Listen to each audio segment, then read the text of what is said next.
Shalom teman-teman pemuda, senang dapat menjumpai teman-teman pemuda dalam acara Youth for Christ. Dan renungan kita pada kali ini berjudul Happy Ending yang didasarkan pada Ezra pasal 6 ayat 1 sampai ayat yang ke-16. Sebelumnya mari kita berdoa. Tuhan, terima kasih kami boleh kembali merenungkan firman Tuhan yang kami yakini dan percayai ini menjadi pelita bagi setiap langkah kaki kami. Bentuk dan dewasakanlah kami Tuhan ketika kami merenungkan firman Tuhan. Di dalam nama Tuhan Yesus kami berdoa dan mengucap syukur. Haleluya, amin. Teman-teman, pada hari ini yang menjadi pusat refleksi kita diambil dari Ezra pasal 6 ayat 16 yang berbunyi demikian. Lalu orang Israel, para imam, orang Lewi, dan orang lain yang pulang dari pembuangan merayakan penabisan rumah Allah ini dengan sukaria. Saya Pendeta Stefani Sohilait melayani di GKI Pondok Makmur Tangerang. Teman-teman pemuda, jika kita membaca sebuah novel atau menonton sebuah film, biasanya penonton atau pembaca mengharapkan akhir yang bahagia dari tokoh utamanya. Saat akhir cerita berujung pada sebuah open ending atau set ending, sebagian penonton atau pembaca akan merasa kecewa karena ternyata tidak sesuai dengan ekspektasi dan harapan mereka.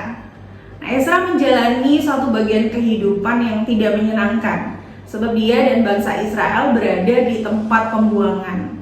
Nah, semua ini terjadi karena bangsa Israel berlaku tidak setia kepada Tuhan. Bahkan mereka memilih hidup bergelimang di dalam sebuah dosa. Nah, kehidupan sebagian bangsa buangan tentu tidaklah menyenangkan. Ada beragam kesulitan, ada juga beragam penindasan, seakan-akan kehidupan mereka sudah tidak memiliki harapan lagi.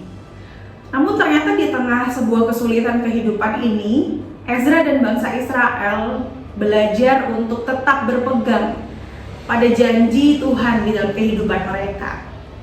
Kesediaan mereka pun akhirnya berbuahkan hasil yang manis. Kisah bangsa Israel akhirnya pun berakhir menjadi kisah dengan happy ending. Karena Raja Kores mengizinkan bangsa Israel untuk kembali beribadah kembali di Yerusalem. Nah, teman-teman pemuda, hidup yang kita jalani seringkali menghadirkan banyak kejutan. Ada masa di mana kita sangat terjepit dan membutuhkan pertolongan. Lalu tiba-tiba pertolongan Tuhan hadir pada waktu yang tepat. Menariknya, terkadang Tuhan bahkan memakai orang-orang yang tidak terlintas di dalam benak kita, tidak terlintas di dalam pikiran kita. Mungkin bisa saja itu adalah teman yang sudah lama tidak kita jumpai. Bisa juga orang asing yang mungkin baru pertama kita temui. Tuhan selalu punya kuasa atas hidup kita.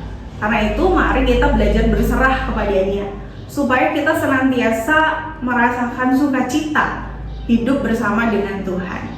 Milikilah juga keyakinan bahwa jika kita berjalan bersama Tuhan, maka hidup kita akan mengalami happy ending. Selamat belajar hidup di dalam Tuhan. Tuhan Yesus memberkati. Mari kita berdoa.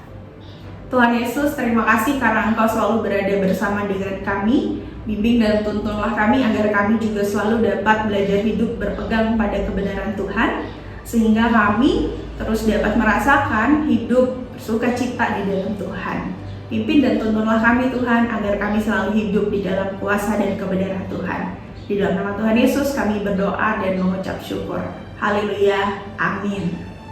Teman-teman pemuda, demikianlah renungan kita pada hari ini. Jangan lupa di subscribe, jangan lupa di like, dan juga dibagikan kepada teman-teman lainnya. Tuhan Yesus memberkati.